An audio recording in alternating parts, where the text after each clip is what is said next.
Cheers. Hey, cheers. Hi, everybody. Hi. Welcome to This Week in the 90s. I'm Sarah Tiana. Hey, it's Chris Brockman.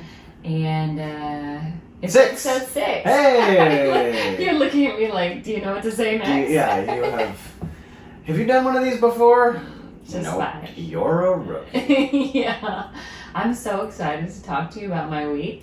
Oh, really? Yeah. Oh, great. Like, Okay, so last week was episode 5. I did the end of August to September 5th. yes. So you're rocking and rolling here. I have September 6th through the 12th, Excellent. 1990. 90? Yeah. Whoa. Like going way back. Way back. From- I was 10. You look shocked that you were ever 10. Well, you probably I mean, looked like this when you were 10. no, I was shaving, and I didn't get carded to buy beer. Uh-huh. I was buying it for all my friends. It was That's great. nice. Yeah, it was That's fun. nice. Lottery tickets, big deal among my peer group. I won $500 on a scratcher once. When you were 10? Yeah. Mhm. No, you didn't. I got to keep You're it. lying. I rolled it over. Apple stock. I'm actually rich. Well, that would be wonderful to find out. Wouldn't that be the best? 1990. Yeah, where were you? Because Wow. where were you living in 1990? Okay, so, you grew up people don't know the reason you moved around so much is because your dad was in the Coast Guard. Yeah, my dad was in the Coast Guard, so we moved every 3 years or so when I was younger. And then did you guys go by boat? Yeah, we actually took a boat around the southern tip of South America and then up the It coast. seems like a long way It to was go. really great. That adventure. You guys should try it. Panama Canal, don't need it. Cars, planes, forget that. No, so in September of 1990, we would have been living in Ketchikan, Alaska. We moved there in January. We actually arrived on Super Bowl Sunday that year in 1990 when the 49ers beat the bag out of the Broncos 55-10 that year. So yeah, that was when we arrived. So we would have been, that was our second stint actually in Ketchikan. We lived there in the beginning until I was like 5 or 6. And then we moved to Virginia. And then back to Ketchikan. Back to Ketchikan, Okay. same spot, and then to Maine afterwards. But so yeah, you so were I was- in, what, 5th grade? let's see, yeah, 1990. Yeah, so I would have started 5th grade. Just started 5th grade. Yep. And I was just starting 7th grade. Oh, I bet you were wonderful to be around. I was starting 7th grade at Gordon Central Middle School. Gordon Central Middle School. Yeah, because actually... Obviously named after Jeff Gordon. Big guy in the South. Big school fan. Big school guy in the South. Jeff Yeah, Gordon. all those NASCAR racers. Big into schooling. And so, yeah, I went to middle school there in 7th grade, and they were building a new middle school at the time. Oh, okay. So in 8th grade, I went to Sonorable Middle School. It's like the first year it ever opened or whatever. That But sounds 7th like a grade, Dr. Seuss character. Snorville. Snorville, yeah. 7th grade was a big deal. It was like my first year of middle school. Okay, so your middle school wasn't 6th, 7th, No. 8th. Yeah, mine neither. In No. Alaska, it was 7th and 8th only. Yeah. And so this is when like all the elementary schools are coming together and you're getting to see all new people, new boys mostly, you know, but just like meeting all these new people. You're like, I've always had the same 4 boyfriends my whole life because they were just the 4 guys in my class. Yeah. And now there's like all these other opportunities and, you know, whatever, like You're 12. your hopes are quickly faded. Yeah. Yeah, because they smell. Because you're like, Wear- they're terrible. Wear sweatpants. Yeah.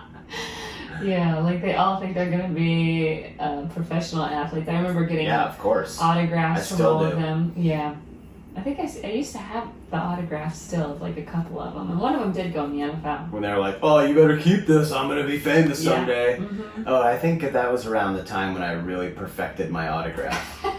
We had like folders, you know, for each Yeah. individual class or subject, and like the inside would just be me signing my name over and over again until I got it. I'm like trying different ways, different looks, you know, based on the professionals I had known or... That was also the year that I realized that clothes were important. Mhm. You know, like the air suits were a big deal where I lived. Like Those like nylon matching tracksuits. Probably basically. super baggy too back then. Ours weren't really that bad. I mean, they weren't The like stonewashed tight. jeans and stuff, probably. Yeah, for sure. People were tight rolling their jeans. That was a big I deal. don't know what that means. Oh, that's when you would take. You don't know what tight rolling your jeans are? Wow. I don't even think I Alaska. started wearing jeans until I was like 14. That sounds about right for you. Yeah, no, you would take the cuff of your pant and roll it up, but you would like crisscross it over and then tight roll it up so that the cuff of your pant was tight around your ankle instead of loose. Oh, interesting. That sounds like a 90s thing. Yeah, it was super 90s. So anyway, it's 1990. Okay. It's a Exciting. whole new, decade. That's the word. It took a Decade. That's the word. I was like, I know it's not century. It's not century. What's the other one? It's not century. Not century. It's decade. Remember, That's we're right, doing a that's show all we about the took. decade of the 90s. Yeah. Wow. Don't be a dickhead right now. Yeah. All right. So Okay, 1990, September. September All right. 10th. Excited. 1990, Okay. the first Pizza Hut opens in the Soviet Union. What? This was the most exciting thing that I saw when I was doing all the research. This isn't the most exciting, but it is. Oh my I was so gosh, excited. I that was is like, incredible. yeah, the very first Pizza Hut opens on The September. first time the Cold War is over. Yeah, no, Pizza for sure. Hut. No, they had the Berlin Wall had just come down. Oh yeah. January 1990. They were still in all these negotiations, all of these restrictions are being lifted. And so Pizza Hut opens in the Soviet Union. Wow. The most popular pizza, Meat lovers. Moskova, I don't know what that means. Moskva, which was topped with sardines, tuna, salmon, mackerel, and onions. Oh my god. Moskva. Honestly, how much would someone have to pay? Like Pizza Hut would have to pay you to eat. Just take one bite of that thing. Oh God. A lot. Making sure you get on the bite is each flavor of fish. Oh, gross. Do you think that would be better or worse than the whale we ate in Iceland? Oh, it would be way worse. The whale we didn't know was whale, and it tasted like beef jerky. That's true.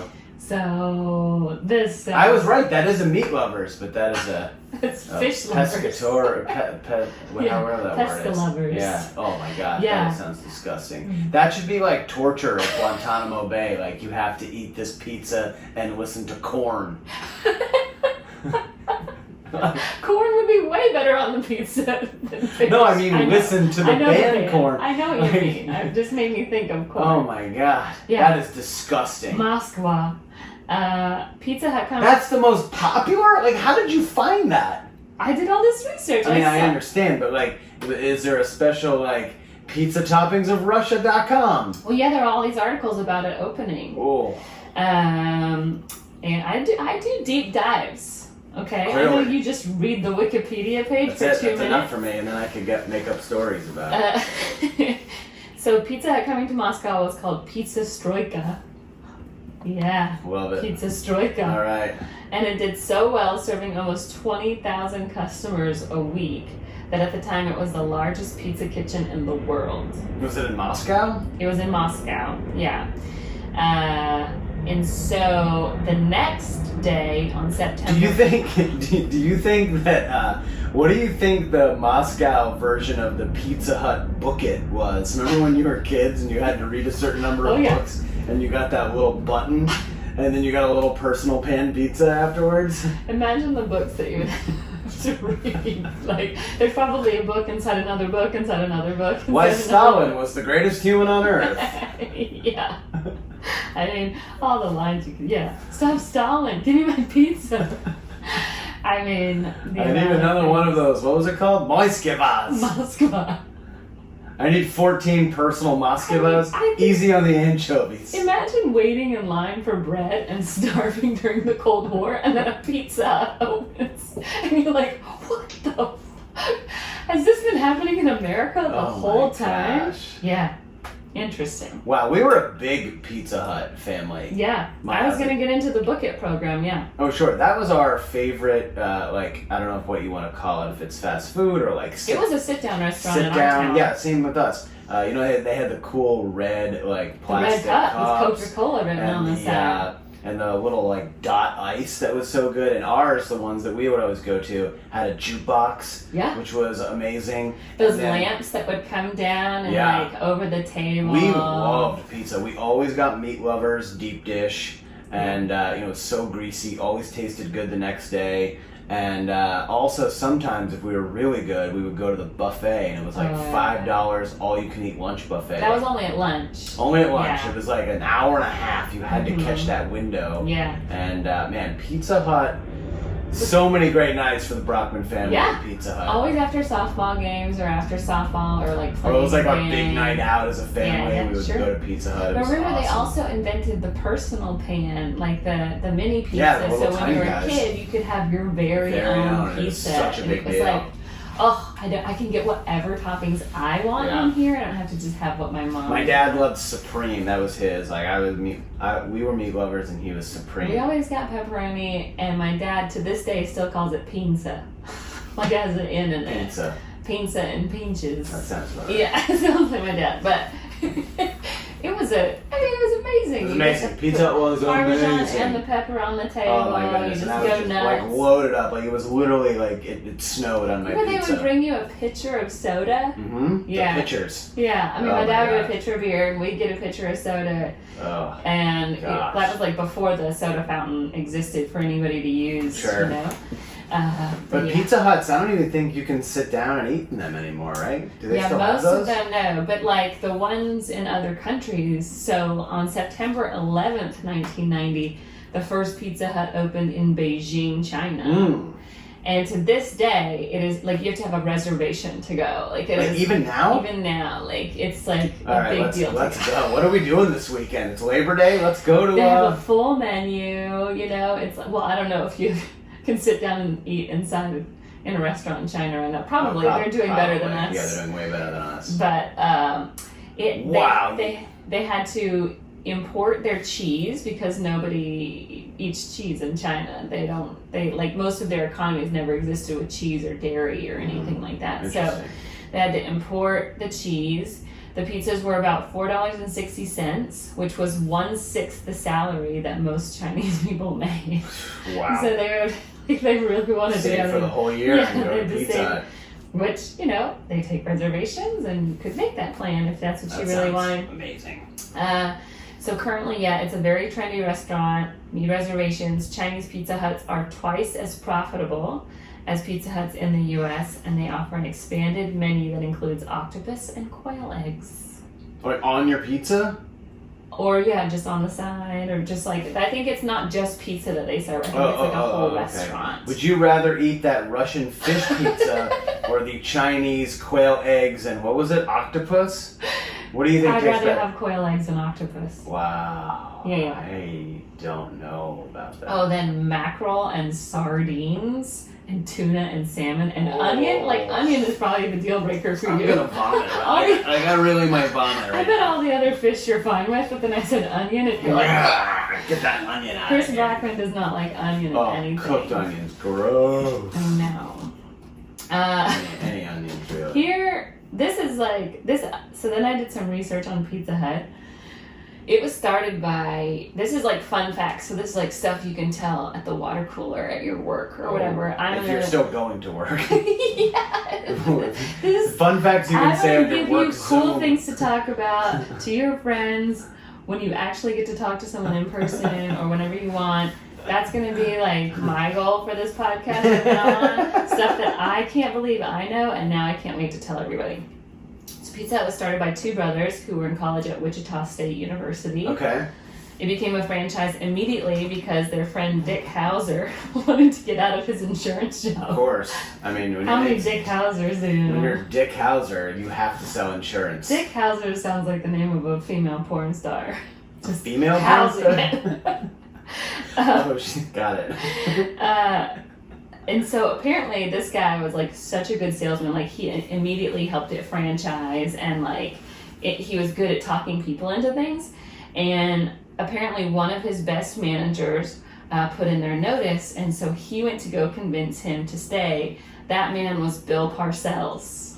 Wait, what? Yeah, he was the manager of Pizza Hut in Kansas. Oh my god.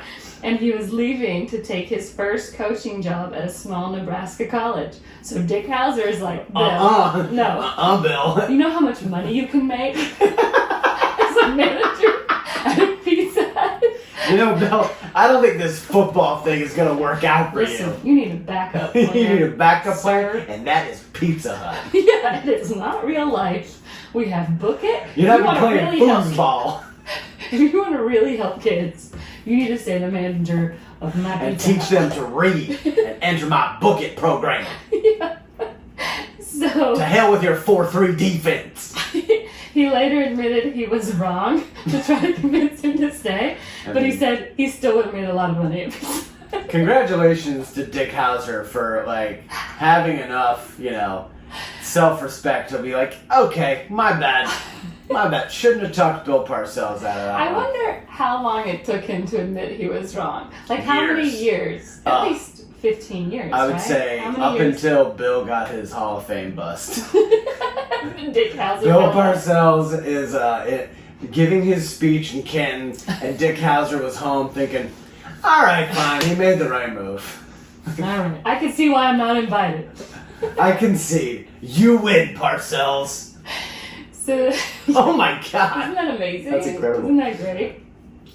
So, Is Dick Hauser still alive? I think so, yeah. I mean, all this happened. Oh, sorry. I guess I didn't write the year, but it was like the 80s when Pizza Hut started. So, it wasn't. Okay. Yeah, and they were like 26-year-old guys at Wichita. Amazing. So, like, amazing. Great and then name. It took The off. Pizza Hut. Yeah. Love it. And then apparently Pizza Hut really took off when Teenage Mutant Ninja Turtles came out. Because so Cartoon or the movie, the very first Oh, movie love came that out first movie. in March of 1990, Okay. and Domino's was actually the pizza in the movie. Mm-hmm. But when it went to home video, Pizza Hut bought all this ad space to run before the video came on. Oh yeah, because on VHS tapes there were ads Right. before the trailers. And you're thinking, you already knew that these turtles liked pizza Right. just from like watching previews, or maybe you saw it in the theater, Mhm. and then you just started immediately associating them with Pizza Hut before the movie Oh, that's started. amazing. And Oh, so wow. that's where they really struck gold, and then like it like just really took off. I mean, it was already doing well, but the Ninja Turtles made pizza cool That's so to awesome. young kids and to families, and then it was like a restaurant, and then the Book It program started. That started in 1984, and it's still going today. It's still going? Yeah, Oh, that's it's still great. I going always today. wondered if it was still going.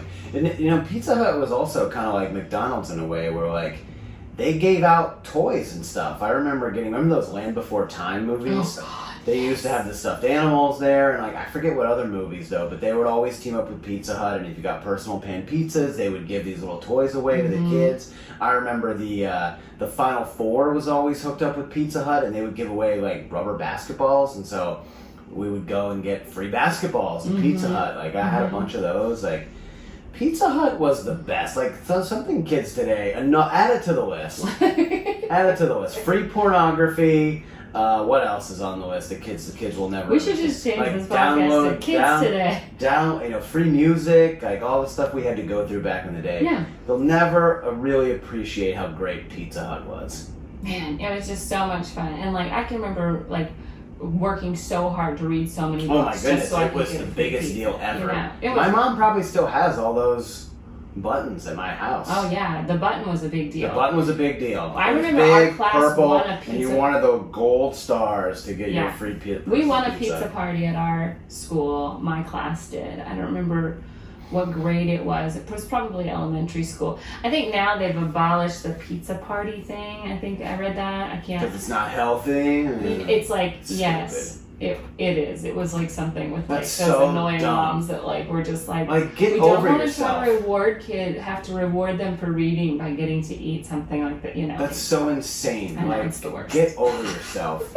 These kids want damn pizza. Just give it to them. They're friggin' 10. Who They cares? run around all day. All day. They have endless energy. Have you ever seen a 10-year-old? Or they should anyway. So Yeah, literally there's so much stuff that happened this week that I didn't even get to like the #1 movie or the #1 song. Oh, no way, that. really? Yeah. Oh, that's my favorite part. I know, but I think you're gonna still be happy. Do you know what they were? No. Didn't even look. Didn't even look. Oh. Didn't even have time. Alright, I'm gonna have to go look. I could look it up. We could pause it. I could look it up. And No, it's fine. I'm just gonna. I think you'll be always happy wonder. enough.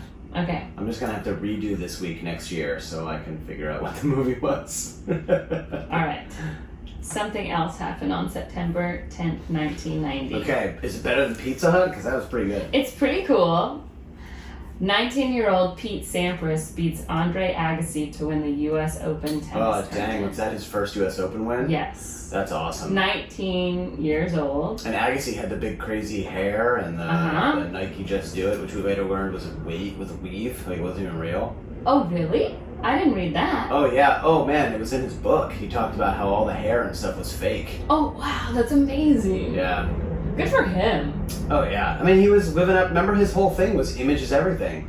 He, with the Nike ads and the Canon Rebel cameras. Yeah. Like, that was his whole thing about image, and like, he was really living up to it. I love it. Yeah. Agassi was the best. I love both those guys. How much actually. do you remember about Pete Sampras?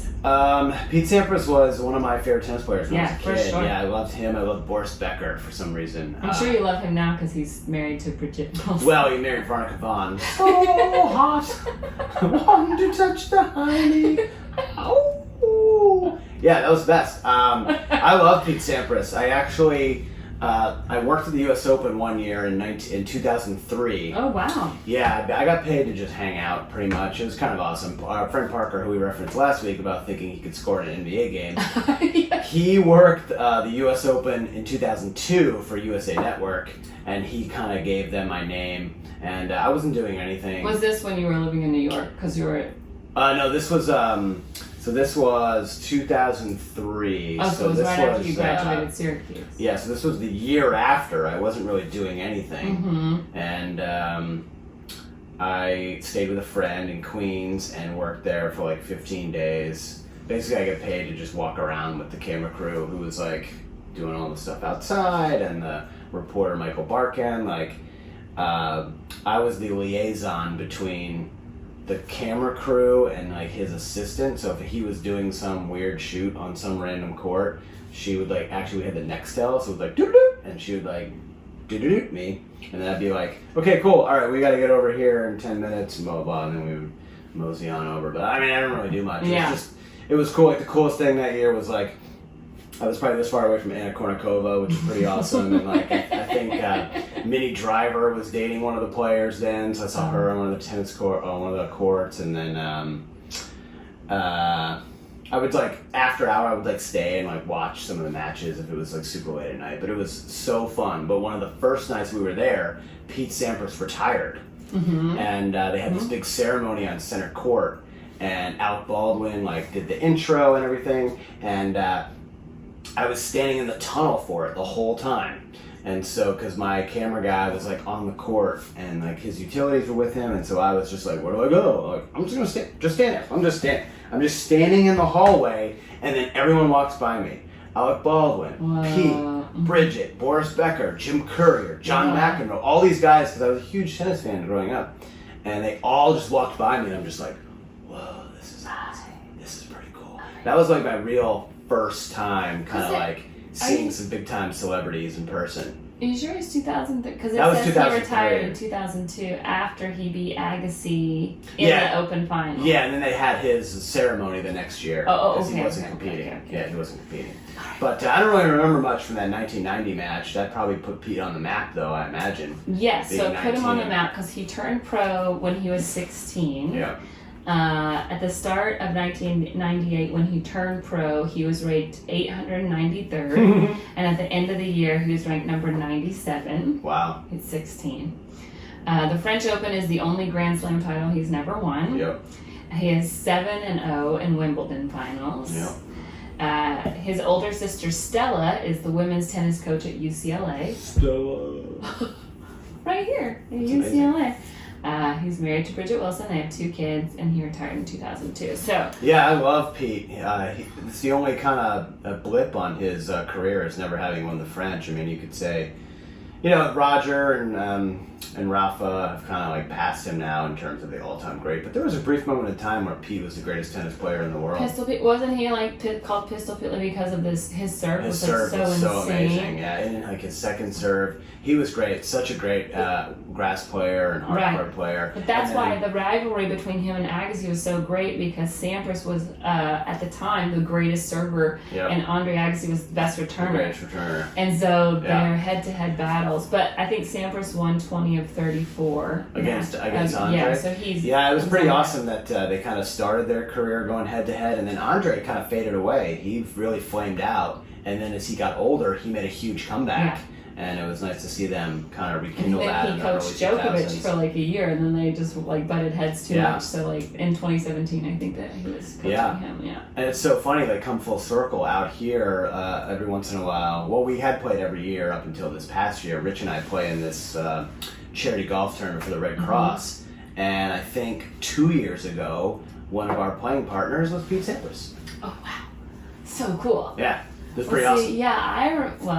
Yeah, I remember just like going to the Olympics in '96 and standing behind this pane of glass or like plastic or whatever, and it was Sampras's serve coming at you. Oh no way! And it was 136 miles. Terrifying. I was just like, there's no freaking you just have to stick your racket out. I don't even know how you return. Like for Agassi to rear back and then hit, like that is the most insane. And have it go like pinpoint exactly where he wanted it to go, backhand forward. Like it was incredible. Unbelievable. I almost think like, they say hitting a baseball is the hardest thing to do in all the sports. I mean, I gotta think that like if you're out there trying to return one of those serves is damn near impossible.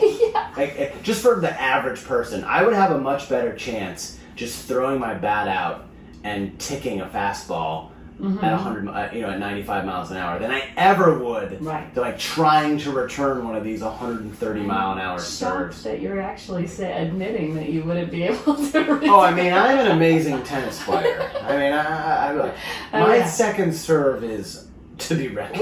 We bought rackets a year ago and we've used them twice. Yeah, they shut down. They shut down the tennis courts. I mean, look, with all due respect, they shut down the tennis courts. Yes. What are we supposed to do? Thank God we got those. Because Maverick really chews on those balls now. So oh my God. So then Agassi, I found out about him. So I didn't know that his dad was like a famous Iranian boxer. Oh, his dad is a psycho. Oh, really? Oh yeah. I mean, I you read the book. Yeah. You read his book. Yeah, I read part of it. I read like the first half of it. I'm good at reading the first half of books. Chris Brockman, I read the first half of the book. Usually. How did you ever get a pizza from the Book It program? You lied. Oh, yeah. Did you read half of those books? Probably. I don't know. No, back then I was a really good student. And then I realized school was a scam. And you didn't have to do any work to get passing grades. But, no, as I got older, I love reading biographies. So I usually read about half to 2/3, and then I buy a new one. I start reading that one, and then I realize I have 10 books I've never finished. But the Agassi book, he hates his father, and he hated tennis because of his father, because his dad made up this machine for him to hit balls, and he would have to hit 10,000 balls a day before he was allowed to go to bed as a kid, because he grew up in Las Vegas. Yes. And his dad would make him hit balls every single day as a kid, back and forth. Wow, that makes sense then why he dropped out of school. So at 13 years old, he went to Nick Bollettieri's tennis camp in Florida. He was supposed to stay for 3 months because that's all his dad could afford. But after Bollettieri watched Agassi for 30 minutes, he called his dad and told him he was tearing up the check and that Agassi could stay for free. And then he dropped out of school in 9th grade to pursue tennis full time. That is crazy. 9th grade. So in 1990, I was 2 years away from 9th grade, and he was 2 years away from, he was professional, but at my age at that time, he was getting ready to drop out of school. Oh, yeah. That's crazy. I know. In my school, you didn't drop out of school at 9th grade unless you were pregnant. Actually, you didn't have to drop out because we had a daycare center, so they kept you in. Oh, Agassi as a teen girl was a prodigy. Yeah. Yeah, he was amazing. I mean, I knew he was I guess I just didn't, I just didn't know enough about him. So he, I love he's Agassi. won. He's amazing. a bunch of Grand Slams and an Olympic medal. And then Agassi versus Sampras became one of the best rivalries in the 90s. Best server against best returner. Yep. The most memorable match was the 2001 Open quarterfinals, where neither of them broke serve. Oh, it's incredible. Sampras won 6-7, 7-6, 7-6, 7-6. Unbelievable. I remember watching that. Those were the best back in the day, man. USA Network used to have tennis, and you would just stay up late, and like those matches on the East Coast would go till midnight, 12:30. Mm-hmm. It was awesome. So cool. So cool. That was big happening in sports. That's at awesome. the time. I love that. I love Andre. A couple of other things were happening in sports. In September of this week in 1990, it's the first time the New York Yankees in their history that they were completely swept in a season series. That's a shame. Oakland Athletics beat them 12-0. Oh, the A's. The A's went to the World Series that year, so that makes sense. And then in 1990, it was the first time since 1966 that all 8 Grand Slam tennis champions were different. Whoa. So that was... So in the Women's Open, Gabriela Sabatini beat Steffi Graf. Mm. And then it was also when Matt Young became the 21st American League player. Oh, throw a no-hitter and lose? No, that was later when he played for the Red Sox. Yeah. To strike out 4 people in 1 inning. Oh, cool. Yeah. So do you know how that's possible? Yeah, so it's when a guy swings and misses at the 3rd pitch, but it gets away from the catcher and he goes to first base. I shouldn't have even looked that up. I should have just asked you. What do you mean? Do I know if that's possible? No. I know it's possible. I just said, do you know how it's possible? Yeah, that's how it's possible. Yeah. Okay. Well, I was going to ask you, but then I didn't want to give it away what I was talking about, so I didn't want to tell you. Okay. That's cool. So how many times has that happened? Did you say? That was the 21st American League player to do that.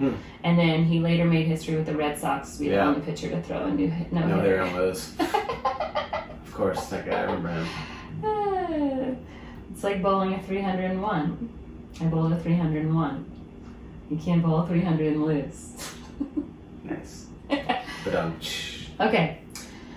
This also happened this week. So on September 6, 1990, the 7th annual MTV Video Music Awards happened. What number? 7th. Wow. Yeah. So it started in 1984. Yep. Do you want to guess who the host was in 1990? It was at Universal Amphitheater in Los Angeles. You want to get it? Can you kind of get it? it? It's a black comedian. Can I get male.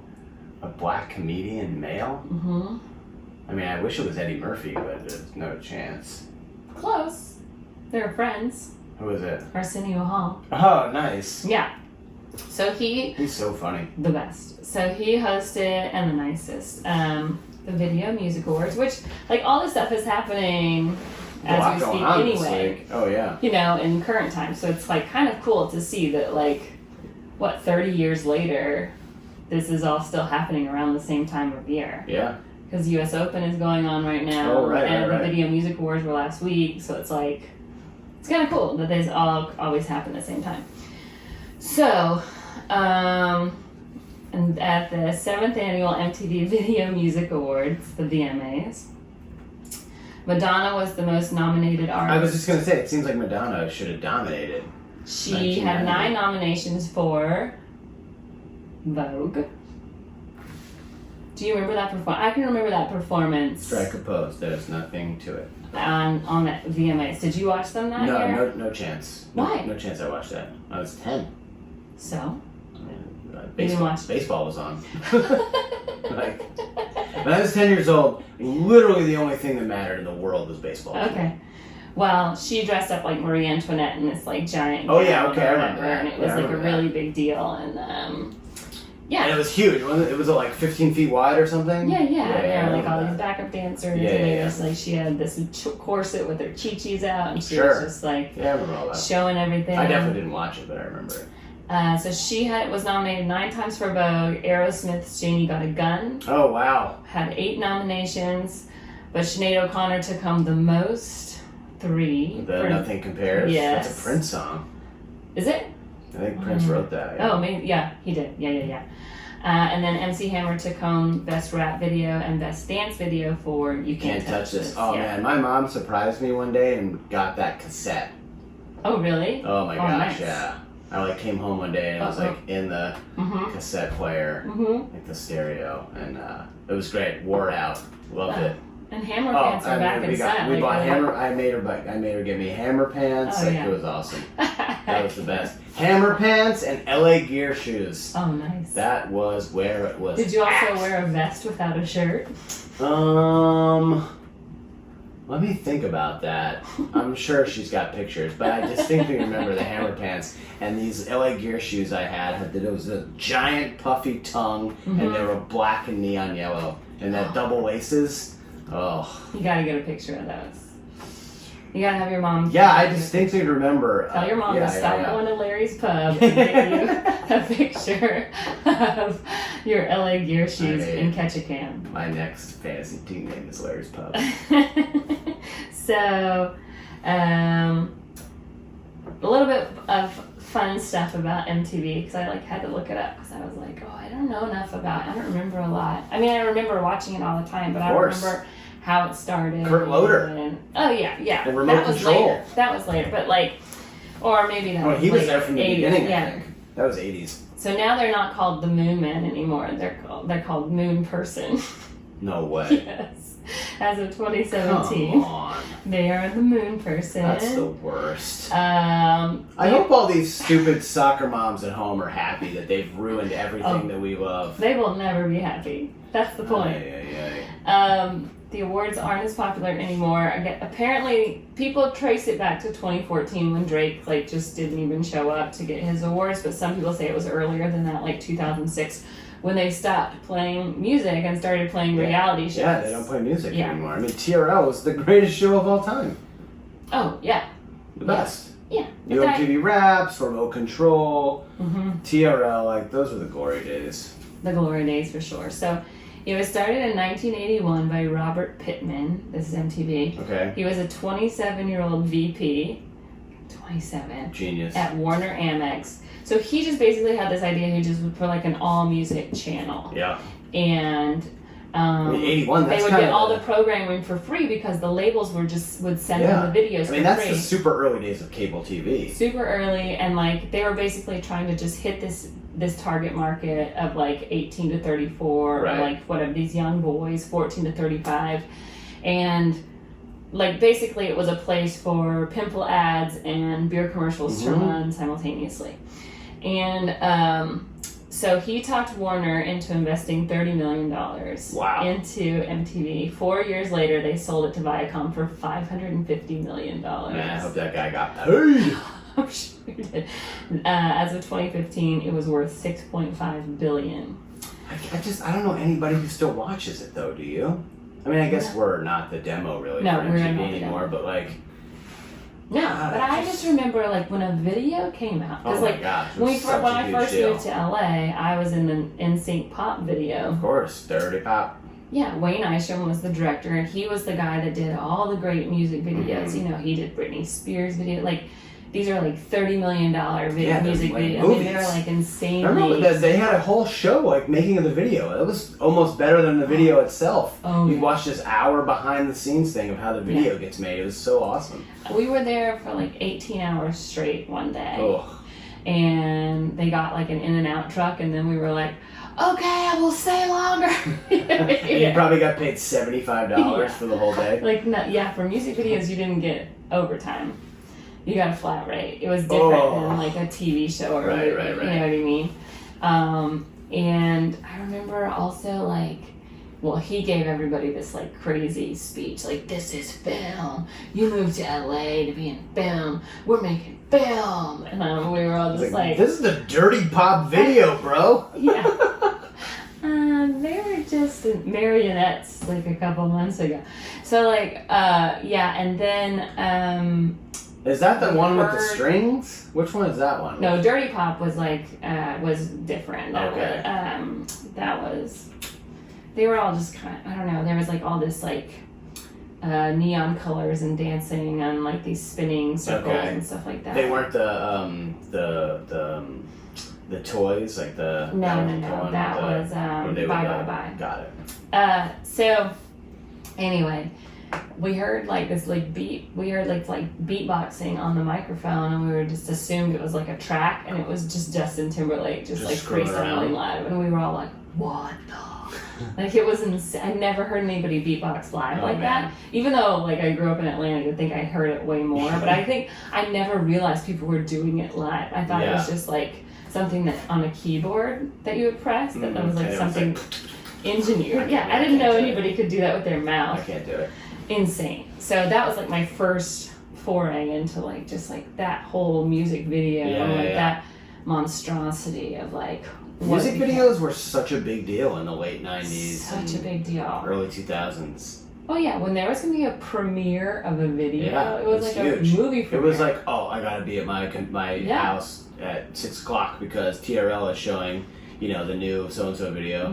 98 Degrees got a new video. Like, Britney Spears' new video. Like, Yeah. when that, like, Christina Aguilera's Dirty came out, it was like, oh my god. Yeah. Yeah. No, I remember that one of my favorite videos was the one from Moulin Rouge that all the girls did. Yeah. Maya and all that. Yeah, it was amazing. So anyway, at first it was called TV1. He wanted to call it TV1, but that was taken. Oh my gosh. Yeah, that was already a name of like some local affiliate. So they were going to call it TVM. And then some kid at the office was like, you should just call it MTV instead of TV. Just like some slapdick fucking intern who's like, you know, typing away data processing. What about MTV? Cool. Yeah, and then he was like, way. Yeah. I mean, he was like a low-level guy anyway, too. Yeah. I mean, he was a VP. He wasn't like, you know. So anyway, they wow. called it MTV. And then originally when they had the flag going into the moon, they had Neil Armstrong's voice saying something like that.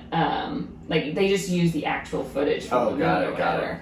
Later they had to redo it or whatever. But like apparently like a few days before they were going to launch, Neil Armstrong's team sent them like a cease and desist letter. It was like, no, you can't just use our voice or whatever. You should have just charged them like I want 10% of the company and there you go, $10,000 per use. Yeah, so then they're like, and then they just dubbed like whatever it was, like the TV, like, you know. Right. Well, they had the TV with the snow on the TV in the background. Man, that was one of those things, along with my autograph, the other thing I used to write all the time was the MTV M. Oh, yeah. The big block M. I used to write it in my notebooks all the time. Yeah, apparently it was like some kids in the West Village that like took a stab at like the logo or whatever, and I'm sure they got like $20. It's like the woman who created the Nike swoosh, like she got paid like $40 and that was it. And it's the most like iconic logo ever. Yeah, so that was kind of like some fun stuff about MTV. Everybody knows the first video was Video Killed the Radio Star. Do you know the second? Everybody knows the first, so impress people with the second. I don't know the second. It was Pat Benatar, You Better Run. Would have never. Because Video Killed the Radio Star is a little bit more iconic. Like everybody knows. Yeah, of course. I mean, it's like obviously that was chosen for a reason. You know, they're creating a music television channel. Video Killed the Radio Star. It's kind of weird because now when MTV's on, all you want to do is You Better Run. Nice. Because you're like, I'm not watching. God, MTV was the best. The best. Yeah. The best. Oh man, I loved it. Madonna actually has the most moon men of all time. She has 20, more than Michael Jackson and Janet Jackson combined. So she has 20 total. Do you think she knows where any of them are? Oh. Do you think they're just like paperweights around Madonna's house? Oh God, yeah. I don't even know. She probably used to use them like they're not heavy enough for her to lift as weights, so she just like threw them away or throws them at like whatever housekeeper is telling her to get a vaccine. Right, or just gives them away. They're like, just give them that moon man over there. Yeah. Well, I remember one day I was like walking to Runyon with Maverick when I lived close enough to walk, and I went by Bob Barker's house because it was on my way, and he he was like giving an Emmy away to like that's a guy who's his got like 40 gardener. of them or something.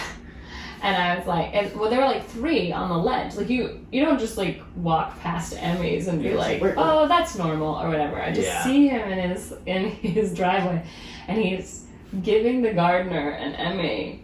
And I was like, well, that's nice of you. And he's like, yeah, what am I gonna do? And I was like, well, I guess when you have 3, you can give them away. And he goes, I have 11. And I was like, have a good day. Thanks, Bob. By the way, my dog's neutered. You know, like, what are you going to say? So anyway, that was the second week of September. It's pretty good. 1990. Nice, that's awesome. So the very full week. Somebody on Twitter asked for us to just name one thing that happened in a different year. week. Yeah. The same week, but in a different year. Right. And so the coolest thing that I saw that I almost did was September 9th, 1995, the Sony PlayStation arrived in the United States. Baby. Were you a video game kid? I was. Well, yes, I was actually. Because you keep saying you want to buy a video game. I stopped. You know. You're like, once we have the baby, I should get video games because I'm going to have all this time. I have all this time. We're just going to be sitting in the back, hanging out together, bonding. We were video games. We had the ColecoVision with the Donkey Kong back in the day, and then I remember begging my mom to get a Nintendo when it first came out in like 86, 87, and so we had a Nintendo, and so we would play that, like a handful of great games. And then my brother and sister were old enough to like start screwing around with it too. And then when we moved to Maine, my brother got a Sega Genesis for Christmas. Dang. That was sick. Y'all Sonic. Actually, when we got it, we were living in a hotel because we still didn't have a house in Maine. And then we didn't have anything up until I remember my junior year of college. PlayStation 2 had just come out over Christmas, and I remember going into Best Buy, and they had a bunch, and it was like, these are gonna sell out like today. Like, I need to this is my last $300. I need to get this in Madden, and I got it, and we took it back to school for second semester, and my buddy VA and I, we played Madden till 4 in the morning every single day. Great. It was amazing. That's But fun. then when we were in high school, our friend, one of our buddies on the football team, he had an original PlayStation, and we played college football '98. Oh, nice. College football '98. And so the two best teams in that, like Peyton Manning, that was his senior year from Tennessee, and so I would always be him, or this guy in Texas, his name's James Brown, and like Ricky Williams, I think was. Well, I mean, it wasn't their real names, but it was like supposed to be them, you know. And we played a lot of college football '98. Like Florida was awesome in those games. For sure. Steve Spurrier's the coach, and like Doug Johnson and all the good receivers. I remember how good Florida was in the 90s because I went to Georgia. Yeah, they were great. So I kind of always played video games up until probably up until like the mid 2000s when I was still at home. Not doing anything and like staying up till 2 or 3 in the morning, because like the college football game was still going on, so I got that one year. I think the last Madden I got was I remember getting the Madden with Michael Vick on it, and I think I bought it the next year because Donovan McNabb was on it, and then that was the last one I got, and then I couldn't tell you the last time I played a video game. Yeah, no. Yeah, I just don't really play anymore. When we go home, like my mom, my sister have like the Xbox and the Wii thing, so we'll like play the bowling with my nephews and stuff, and like that's kind of fun. But couldn't tell you, I just stopped being a gamer. It was like, all right, this takes too much energy. I want to do other stuff. I want to read. I want to work out. I want to play basketball. I want to read half of a book. I want to read 2/3 of a biography about Ted Williams. I'll get one slice of pizza out of it. Well, I never even beat Mario, so we can get one and we can run it back. You keep saying you're like now you know how many hands it takes to hold the baby, it's terrible. and all the other things that you. I would have no time. I think before it was coming with it's gonna be great. He's gonna be napping, and I can play some 2K. It's gonna be awesome. And it was so funny. Now I yell at you while we're sitting in here 2 rooms away. I'm like, you're gonna wake the baby. Yeah, because I'm like screaming. It was so funny because like people on Twitter would be like, "Bro, you're never gonna have time to play video games. Like, what are you doing?" You just don't know. Like when you're about to have a baby, you're like, I'm gonna be spending time at home with him, so I should have something to do. Yeah, exactly. I'm gonna be home. We're just gonna be chilling. Like, I need something to do. Like, I can't just keep watching the news and like scrolling Twitter. Like, I need something to do. Like, let me play a video game. Right. Let me play Call of Duty or whatever. No, Words with Friends. That's all you can play. That's all I got time for. Yeah. Great week. That was fun. Thank you. Good. I really enjoyed that. All right. I hope you learned something. I know I did.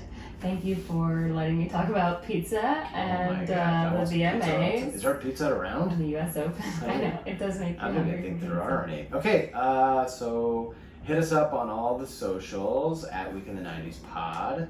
Everything, Twitter, Instagram.